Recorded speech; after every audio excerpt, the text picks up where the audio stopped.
Hi, my name is Tom Winter. I'm from the University of Utah, and we'll be talking about sonography of the fetal genitourinary system. And these are just some views from Utah. This is Horseshoe Bend. And we're going to divide the talk up into four major categories. We're going to talk about goals, normal anatomy. Most of the talk will be focused on specific anomalies, and then we'll finish up with a brief discussion of in utero therapy. I've got a couple disclosures here, none of which are relevant to this talk. So what are the goals? By AIUM criteria, we're obligated to document the bladder, the kidneys, and the amniotic fluid volume. And if we see something wrong, there are 5 questions we want to answer. So we're going to go through each of the 5 bullet points on this slide in a little bit more detail. Question number 1, is Oligohydramnios present? Now, I have a very bad memory, so I love mnemonics, and this was taught to me by Dr. Dolores Pretorius. But think of fluid dripping out of the amniotic cavity, DRIPS. So the 6 things we want to think of are D for demise. R should really stand for genitourinary, but we'll use it here for renal. There are 2 I's, growth restriction and tocolytics like indomethacin. The latter can decrease the amniotic fluid over a very short period of time. Obviously, post-maturity and spontaneous or preterm rupture of membranes are causes for a paucity of fluid, but again, this talk is going to focus on the genitourinary system. Is the urinary tract dilated? If so, where? Is it proximal like a UPJ or distal like a UVJ? Has it spontaneously decompressed with ascites or a urinoma? Is there a rare extrinsic cause like a hydrometrial colpos pushing on the bladder? And remember that just as in pediatric and adult populations, dilatation does not always signify obstruction. You can have reflux and rare congenital anomalies that give dilatation without obstruction. So here's an example of a uretero-vesical junction. You can see the dilated ureter coming all the way down to the pelvis. What do the kidneys look like in terms of size, shape, and echogenicity? A really nice rule when you're in the room scanning the patient is that the age in weeks plus 5 is the length. So you can see at 20 weeks, 20 plus 5 is 25, the actual number is 26. At 30 weeks, 30 plus 5 is 35, the actual number is 38. And notice that a standard deviation is a little bit less than ½ a centimeter there. Are there kidney cysts present? This could be an obstructive uropathy as the number 1 cause, a whole bunch of syndromes, the rare isolated cyst in utero. And then there are some pitfalls. You don't want to confuse dilated calyces with kidney cysts. But real time, you can scan back and forth and these connect up, and it's obvious that this is dilated calyces rather than cysts. And then probably one of the most important points is that if you see a fetal abnormality of any type, keep looking. It's well known from the work by Kypros Nicolaides that if you have 2 anomalies on in utero ultrasound, you have 3 or 4 at autopsy. If you have 3 on ultrasound, you have 5 or so. I'm making up the numbers, but you get the point.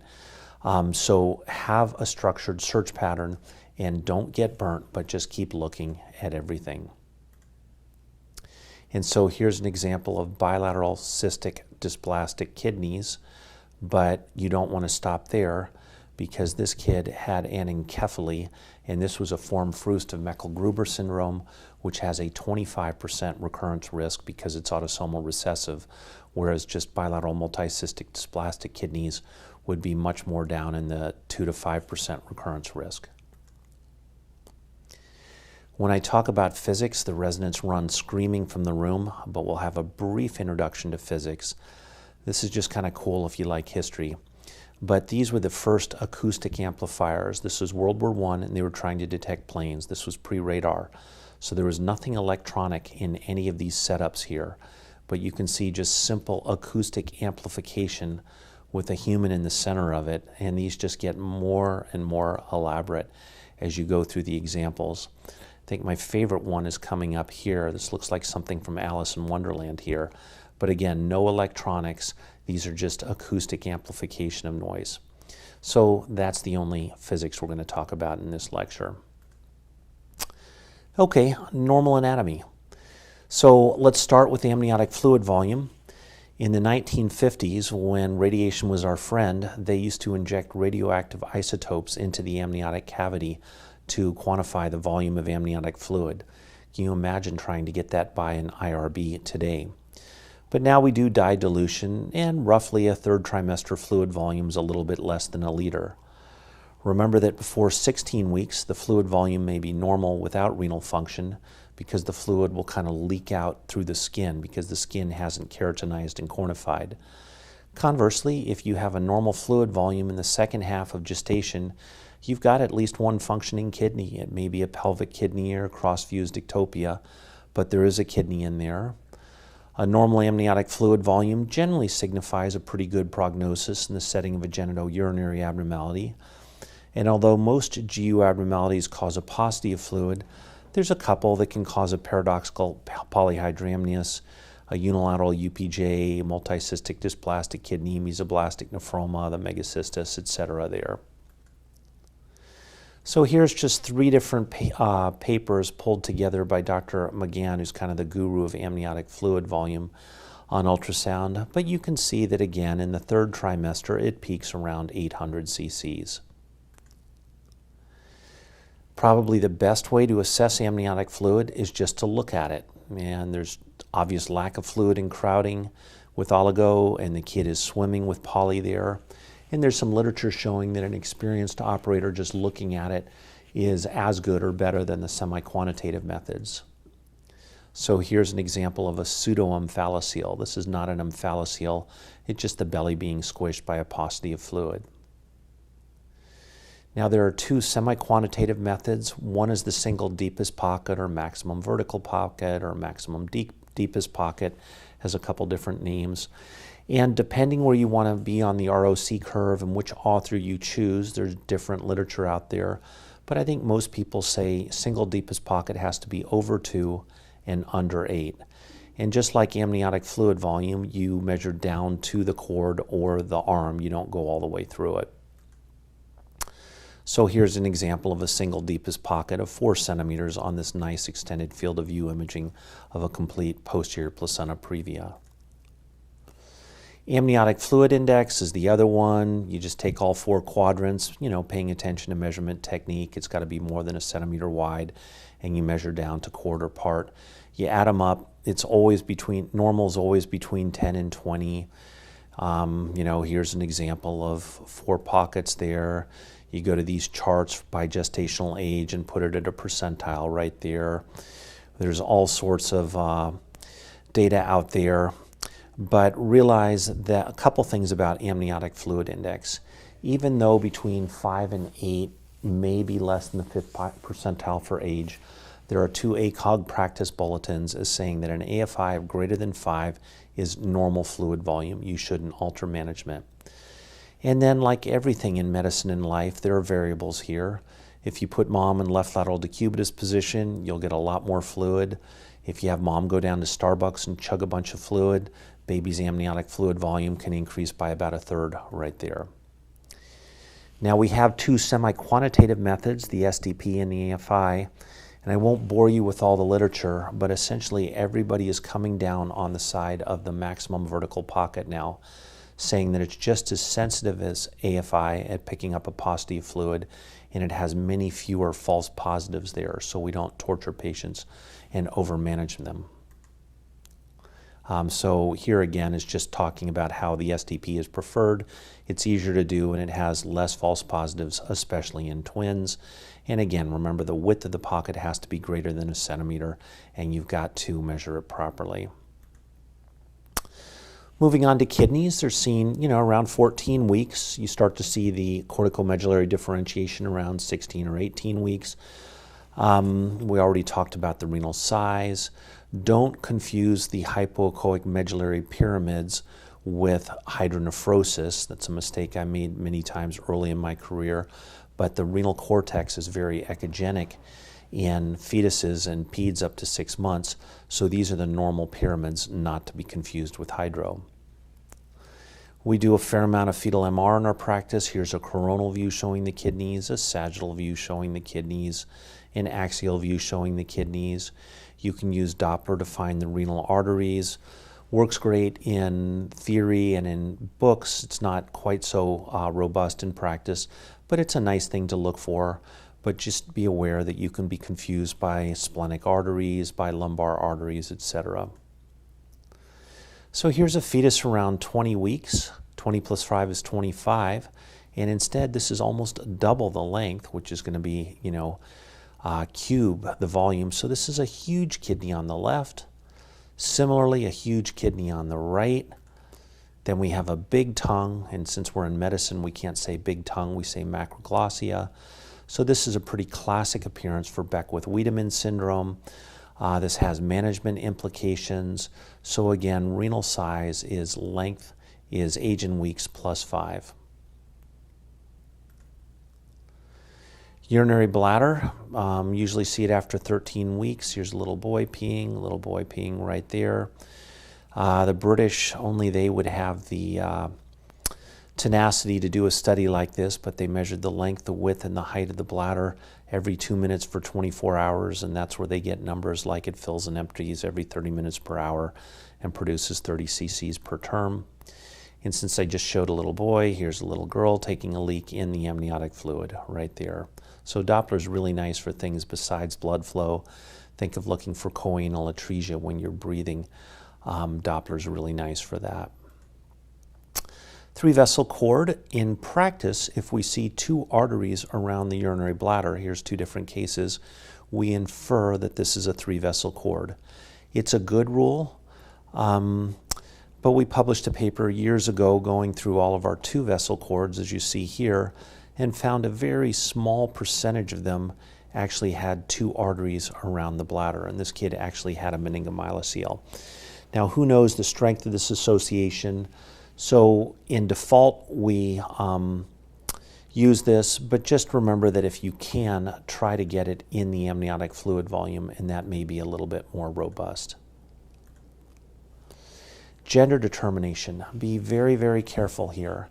It's medically necessary and useful in cases like twins, because if you can prove opposite genders, you've proven dizygosity and put them in the lowest risk twin gestation there. It's useful if you're doing amniocentesis on multiple gestations and a couple other things. But one of the worst experiences I had in my career was sitting in the reading room and hearing an assault going on in the scan room. And I ran in there and the husband was physically beating his wife because the sonographer had told him that it was a baby girl. So my rule is if I get weird vibes from the parents, I just kind of lie and say that I can't see the baby's gender because the baby's spine up or the legs are together right there. And always let the parents know that we're over 99% accurate now, but we're still not 100%, so we can get burnt as well. So we just talked about some of that stuff there. But most of the time we are very good. Here's obviously boys right here, 3 different examples. I put this in to remind us that in the absence of any other findings, hydroceles in the 3rd trimester are a normal variant. Remember that the processus vaginalis is patent and the testicles head down through the processus into the scrotum there, and you get a little bit of fluid. And for female fetuses, you see the labia. Here's a newer study. Here's an older one right there. But one of the causes of falsely assigning gender is the labia respond to maternal estrogen stimulation and they hypertrophy. Then the umbilical cord flips between the legs and it gets confused for a penis, and you'll call a girl fetus a boy.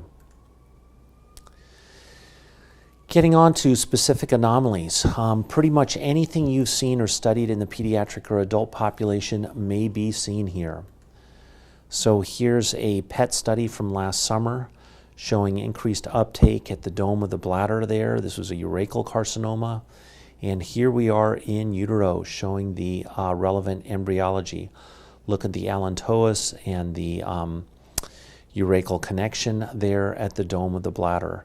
So embryology is real stuff and has correlates with postnatal pathology. Briefly, we'll talk about the adrenals. This could be a whole nother lecture in itself. I've seen 5 cases of neuroblastoma in utero.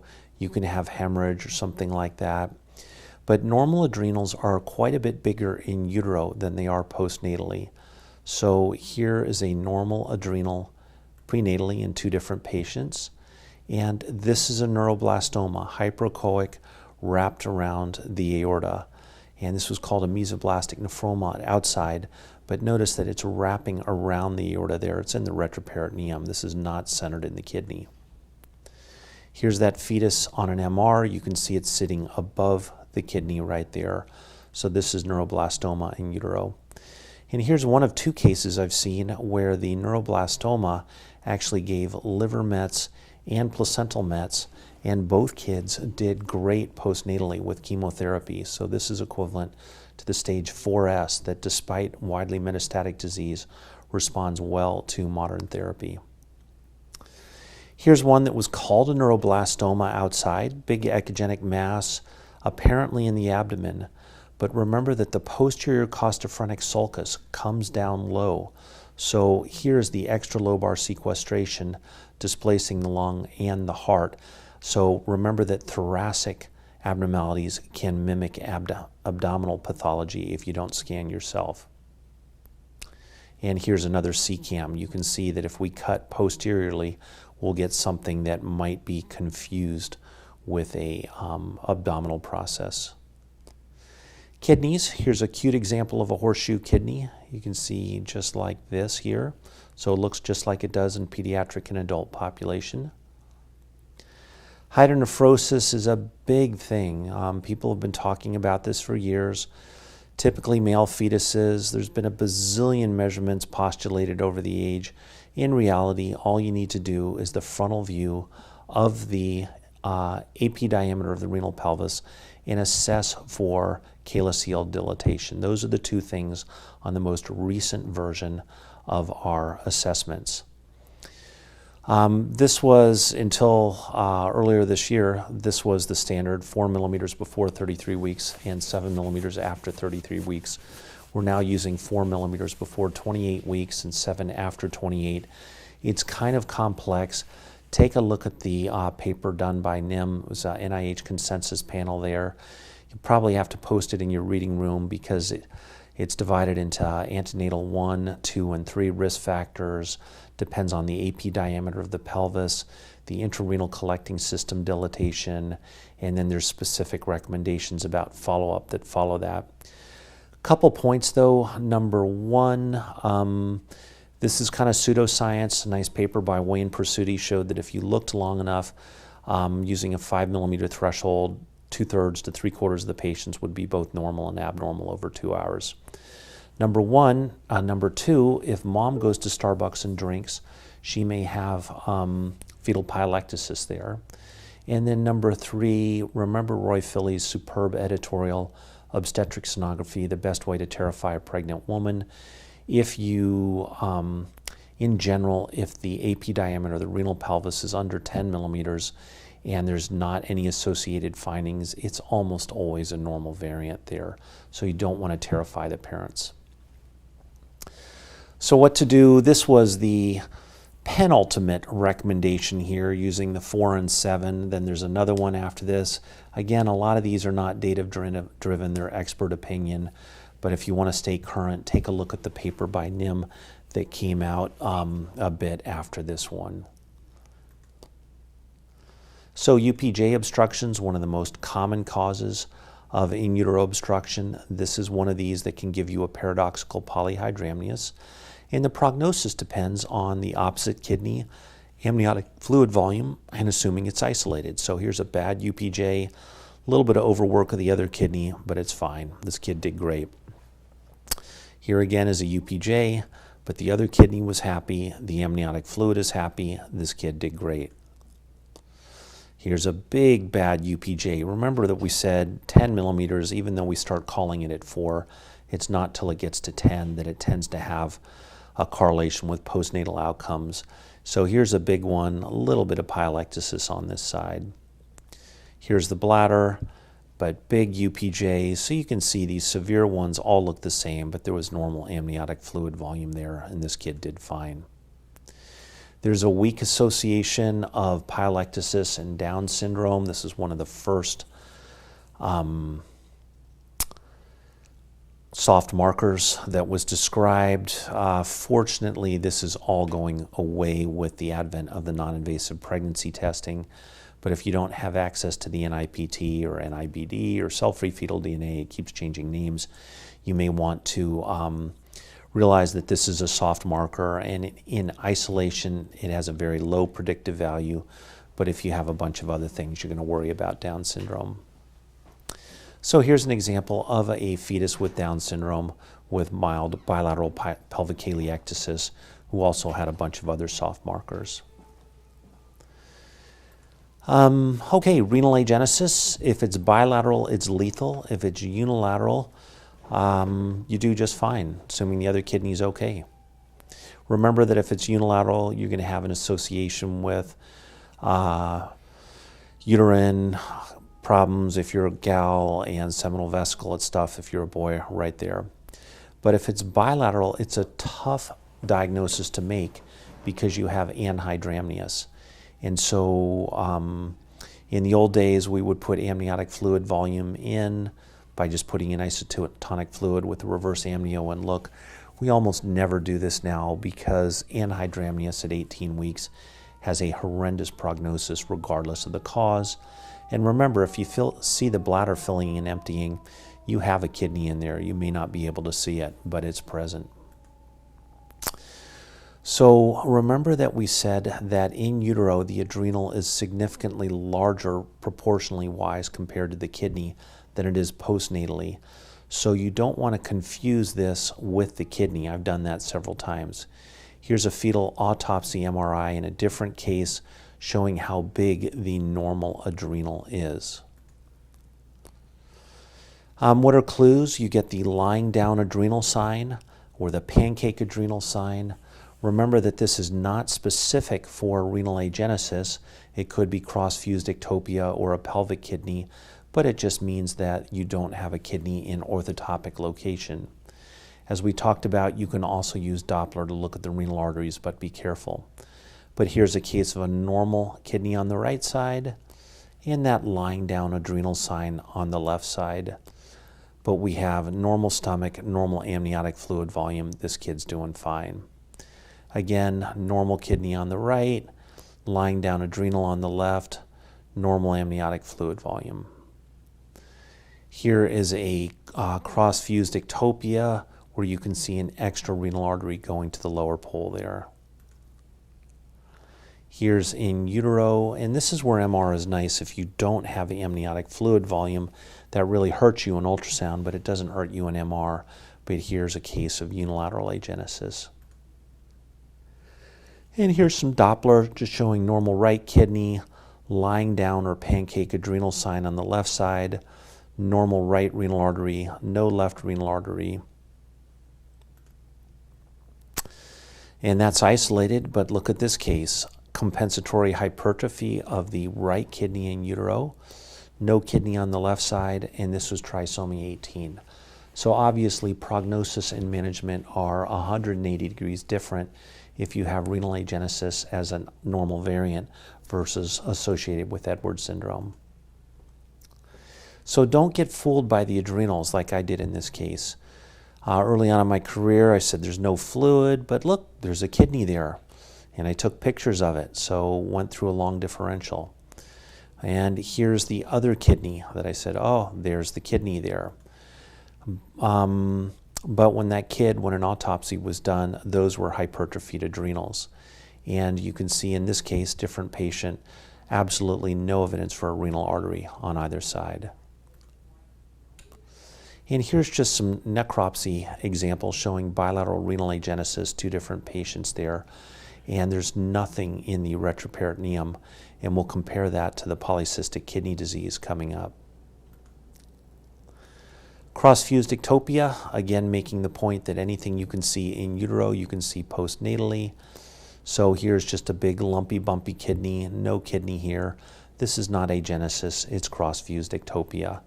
Big lumpy bumpy kidney there. If you don't see anything in the renal fossa orthotopically, go down into the pelvis. Here's the bladder, here's the pelvic kidney. Here's the bladder, here's another patient with a pelvic kidney. And there was a little bit of a renal artery coming out, feeding it there. Duplex anomalies. This is about the only genitourinary abnormality that preferentially hits females. Typically, they're ureteroceles.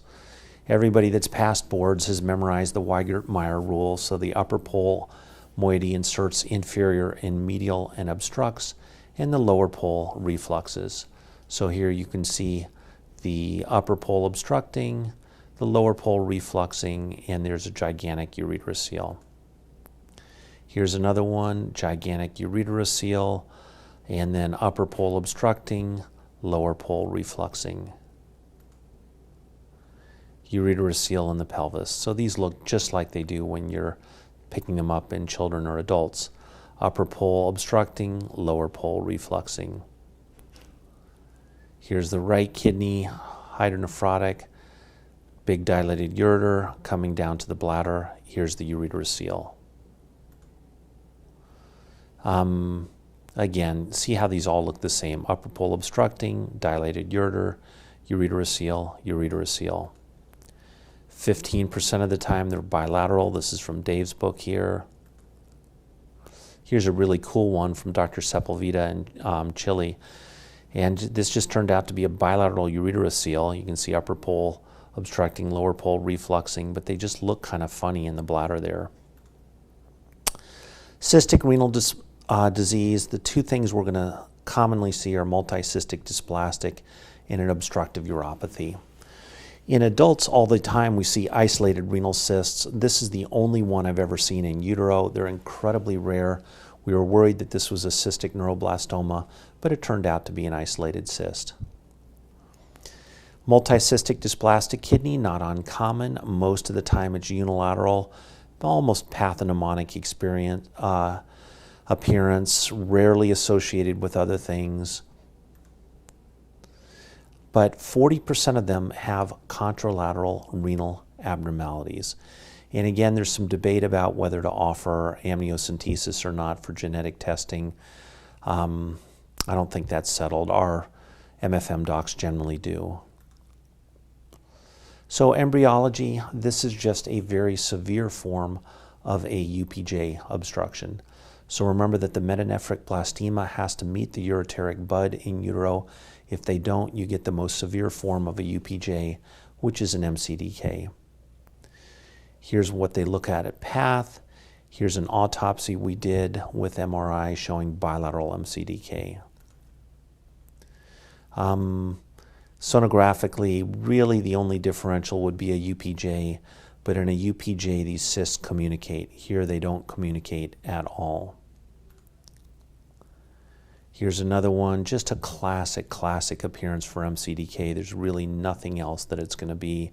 Nice bladder there. The kid's going to do fine because the opposite kidney is fine. Here's an older one, MCDK on one side, minimal pile on the right side because it's working harder. But notice that we have a fetal bladder and the kid's waving saying, "Hi mom, I'm going to be okay because I've got a good volume of amniotic fluid volume." And we can do MR. Again, here's a unilateral MCDK. But the key thing to remember is that up to a 40% incidence of contralateral abnormalities. About half the time, 20% of the 40%, it's MCDK on the other side, so they're functionally anephric, and this is lethal. And here's bilateral MCDK at autopsy.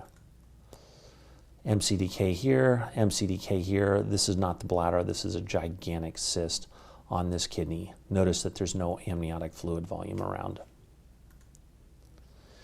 About a quarter of the time, 10% of the 40%, you have MCDK on one side, agenesis on the other. Your images are awful because you have no amniotic fluid volume right there.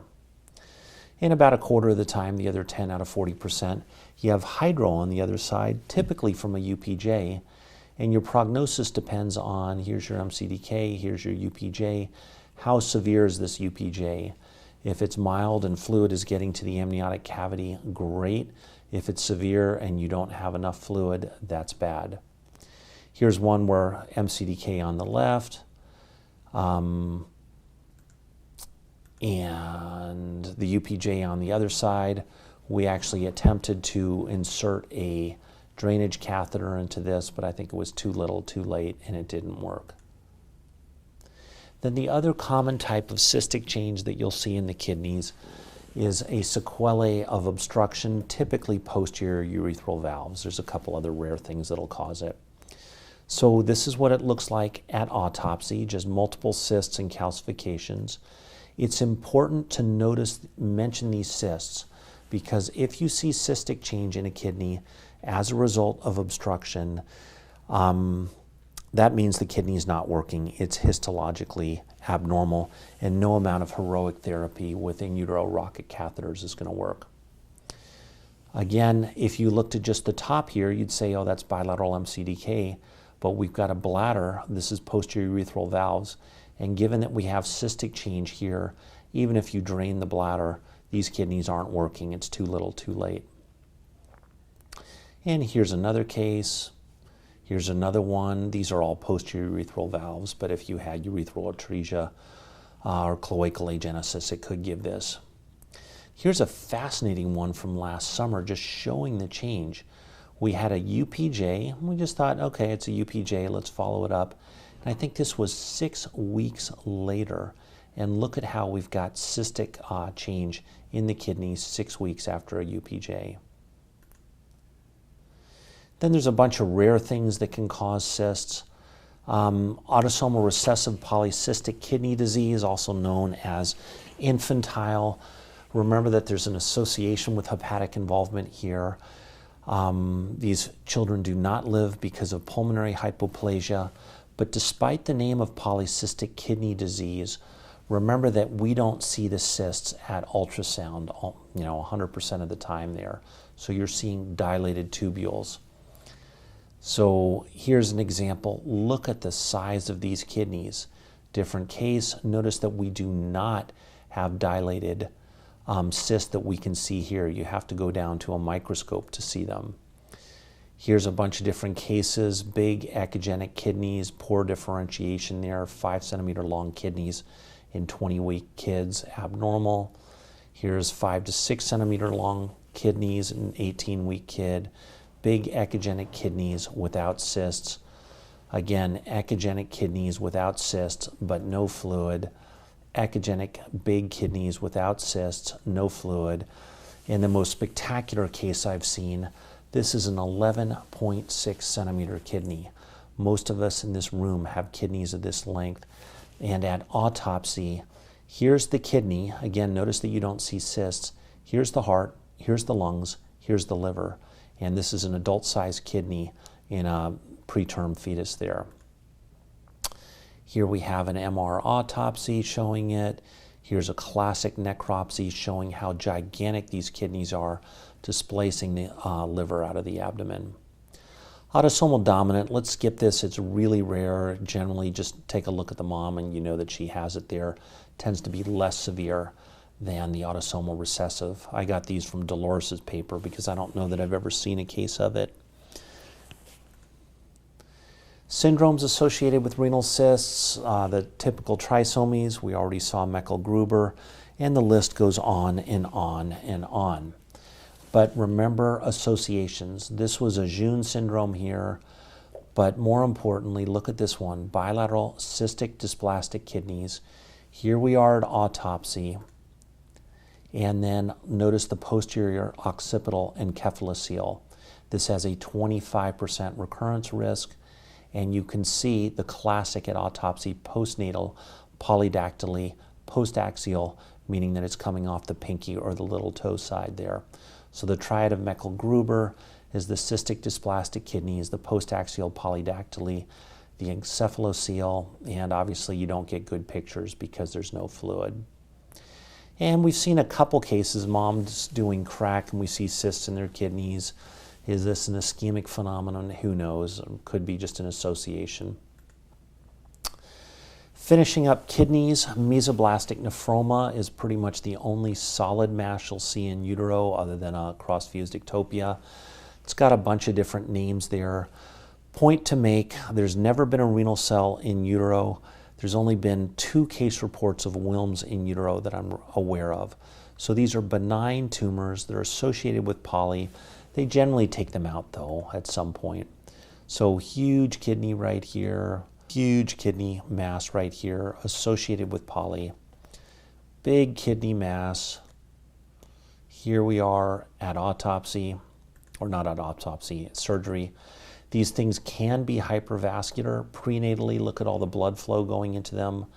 Postnatally, so you can have a high output cardiac failure with mesoblastic nephroma, just like you can with sacrococcygeal teratoma or vena Galen aneurysm.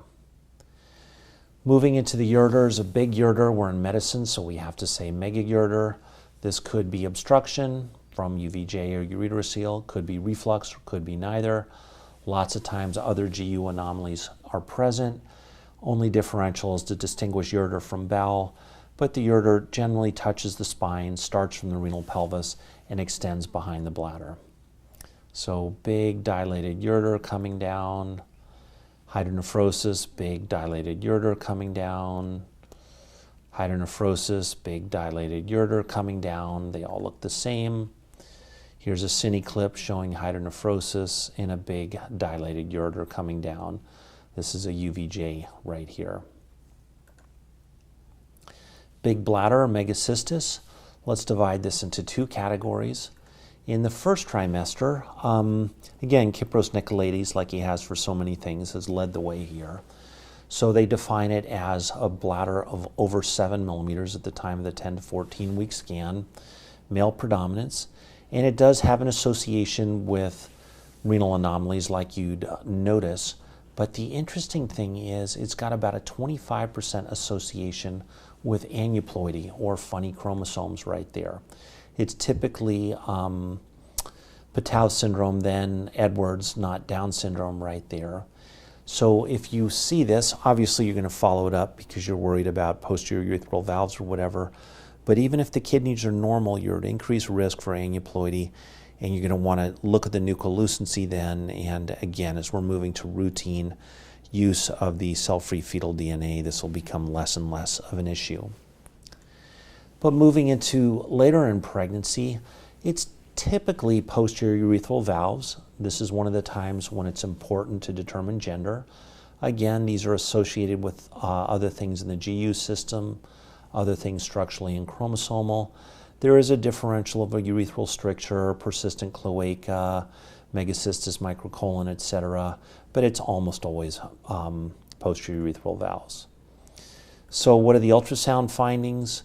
You get big kidneys. Remember we said, 4 millimeters is abnormal. Well, this is like 20 here, so this is not an issue. Here's the keyhole. Now, up to half of these kids have a normal amniotic fluid volume, meaning that the fluid is leaking out through the valve, is not 100% obstruction, and the lungs develop and they do okay. And up to half of these kids may have normal kidneys right there because you have a one-way valve as the ureter plugs into the bladder, and if that one-way valve stays intact, then you get a big bladder and urethra, but nothing in the kidneys there.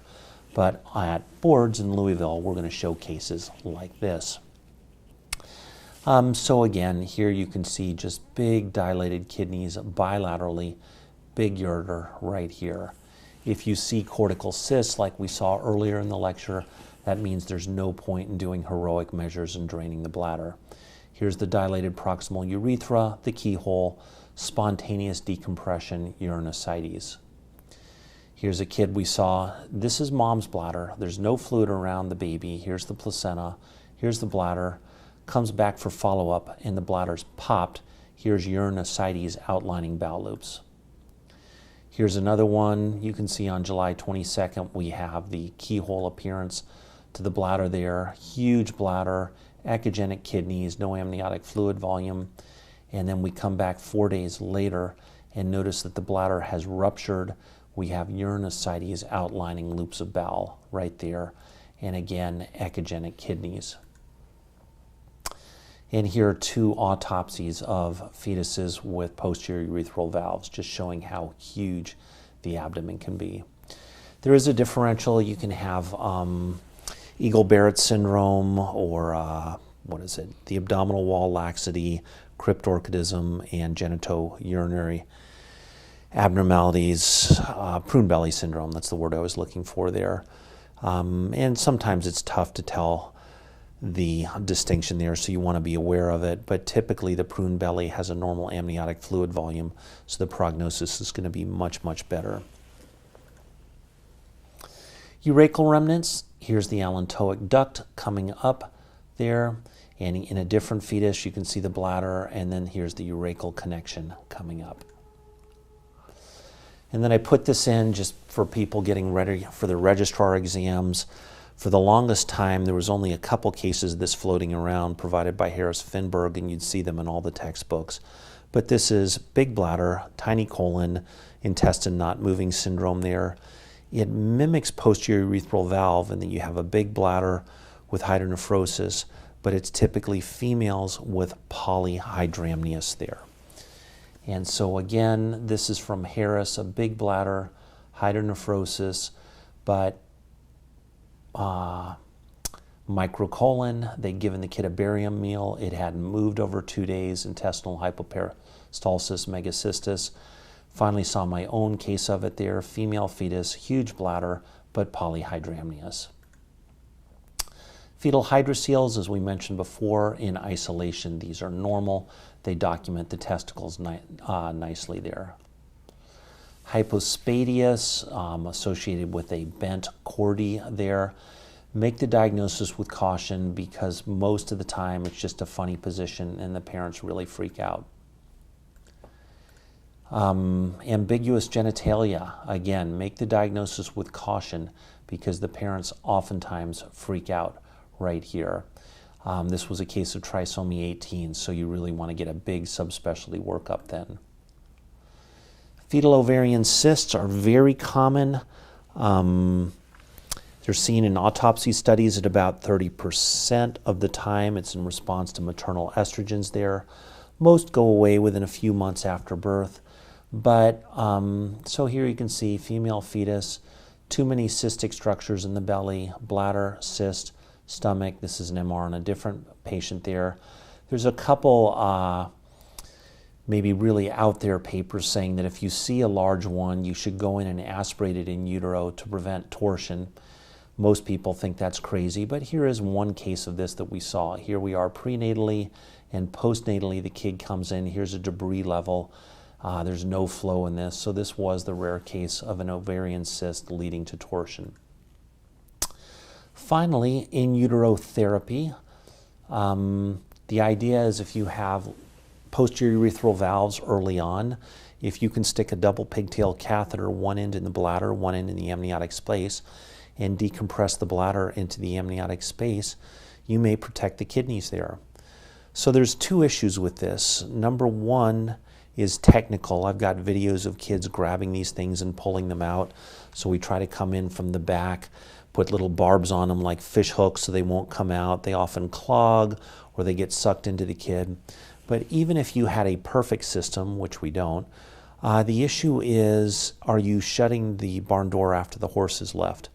So before we do something like this, we will, make sure there's no cortical cysts.